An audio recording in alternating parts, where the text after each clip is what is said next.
Baik, di sini saya akan menjelaskan pengertian esai. Secara umum, esai adalah sebuah tulisan yang memvisualkan pemikiran penulis mengenai subjek yang dipilihnya. Esai yang disampaikan haruslah logis serta mudah untuk dipahami, serta didukung oleh kenyataan dan opini-opini dari penulis itu sendiri. Nah, adapun beberapa pendapat dari para ahli mengenai esai, di antaranya, yang pertama menurut H.B. Jassin, esai adalah uraian tulisan yang membicarakan tentang berbagai masalah, baik itu masalah politik, masalah hukum, masalah sosial, masalah perdagangan, dan lain sebagainya.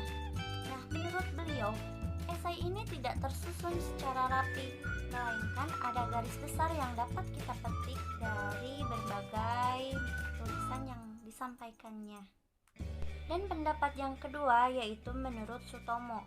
Nah, beliau berpendapat bahwa esai ini merupakan sebuah karangan pendek mengenai suatu masalah perhatian publik untuk diselidiki dan dibahas permasalahannya. Nah, dan yang terakhir yaitu menurut Apriliani. Jadi menurut beliau, esai ini merupakan suatu karangan prosa yang membahas tentang suatu permasalahan secara sepintas dan lugas dari penulisnya itu sendiri. Nah, baik teman-teman, mungkin itu saja yang dapat saya sampaikan mengenai pengertian esai menurut para ahli. Baiklah, saya akan menyambung pembahasan dari saudari Naida, yaitu tentang tujuan, manfaat, dan fungsi esai. Fungsi esai. Esai memiliki fungsi untuk berdebat tentang suatu topik dan meyakinkan pembaca.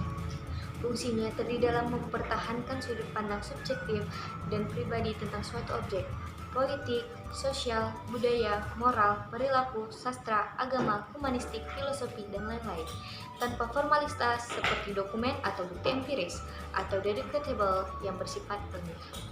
Tujuan penulisan esai. Tujuan dari penulisan esai adalah meyakinkan para pembaca dan membuat masyarakat menerima pendapat dari penulis. Pendapat yang coba disampaikan oleh penulis terkait dari sebuah kejadian harus bisa meyakinkan para pembaca. Oleh karena itu, di dalam esai hendaknya disertai dengan data-data. Manfaat. Manfaat dari esai itu adalah 7. Yang pertama, berbagi dan membuka pengalaman, ide, dan opini kepada orang lain. 2.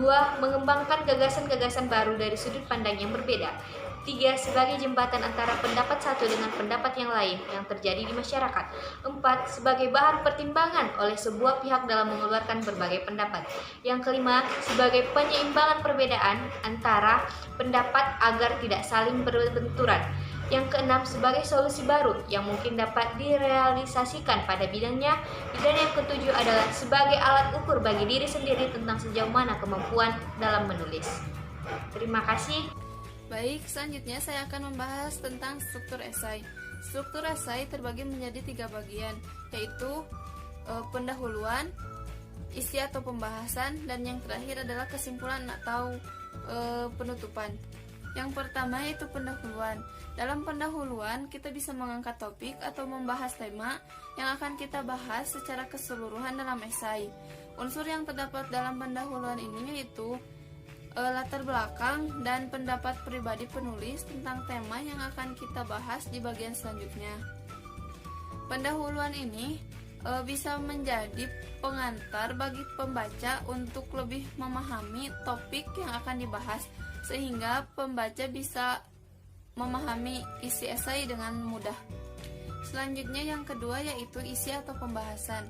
Isi atau pembahasan merupakan bagian dari esai yang menjelaskan topik atau tema secara lebih detail.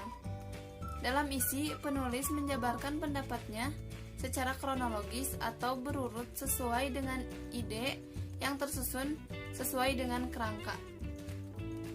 Dan yang terakhir adalah kesimpulan atau penutup. Kesimpulan atau penutup merupakan bagian terakhir dalam esai.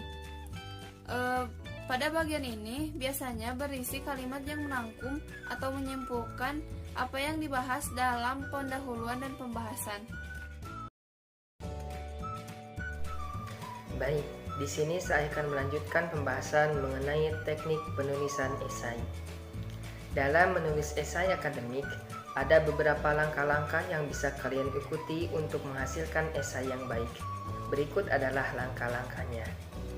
Yang pertama, tentukan tujuan penulisan. Menentukan tujuan dari penulisan dapat memudahkan kita dalam menentukan gagasan serta memilih informasi esai yang tepat. Salah satu jenis esai akademik yang sangat sering digunakan sebagai tugas sekolah ataupun tugas kuliah adalah esai argumentatif. Esai argumentatif bertujuan untuk memberikan sudut pandang terhadap sebuah persoalan berdasarkan tinjauan pustaka ataupun penelitian. Dan langkah yang kedua adalah membuat kerangka tulisan. Kerangka tulisan digunakan untuk memetakan gagasan. Gagasan dapat dituangkan dalam bentuk daftar kalimat singkat atau mind mapping. Dan langkah yang selanjutnya adalah kembangkan esai sesuai struktur. Struktur yang jelas bisa membantu untuk menyampaikan gagasan yang mudah dimengerti oleh pembaca. Pada umumnya, struktur dalam sebuah esai akademik minimal terdiri dari dua bagian utama, yaitu tesis dan argumentasi. Tesis dirangkai menjadi paragraf pengantar atau paragraf pertama, yaitu berisi gagasan utama yang akan diusulkan. Sedangkan argumentasi yaitu meliputi alasan-alasan dan juga bukti-bukti yang akan mendukung gagasan utama. Dalam membuat esai, ada beberapa hal yang perlu diingat ketika membuatnya. Yang pertama, setiap paragraf memiliki kalimat utama. Memulai paragraf dengan kalimat utama akan mewakili fokus dari argumentasi yang ingin disampaikan dan mengandung informasi yang penting. Ikuti kalimat utama dengan berbagai kalimat khusus yang bisa mendukung gagasan yang ingin disampaikan. Dan yang kedua, gunakan kosakata formal dan objektif. Sebuah esai akademik harus menggunakan gaya bahasa yang formal dan objektif.